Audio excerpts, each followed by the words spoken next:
Hello guys, welcome back to this channel. In this today's tutorial, I'll be showing you how to remove unwanted object from a video with InShot application.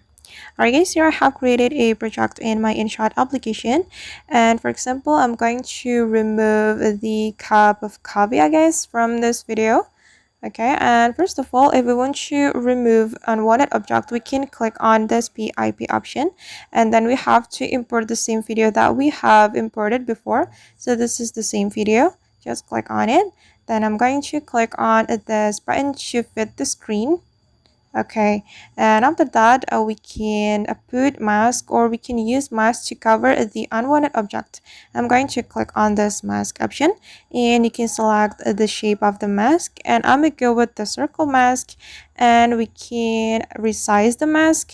I'm going to click another part of the video to cover the unwanted object.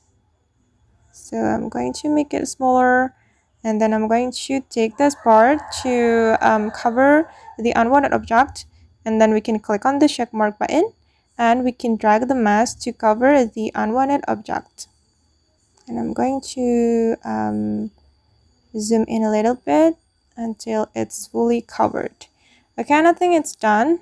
If you're not satisfied, you can keep adjusting until it looks more natural. Okay, then we can click on this check mark after we're done, and this is the result. I'm going to play the video to show you the final result. Okay, alright guys, and that's how we can remove unwanted object from a video with InShot application. I hope this tutorial will be useful for you. Thank you so much for watching, and see you on the next video.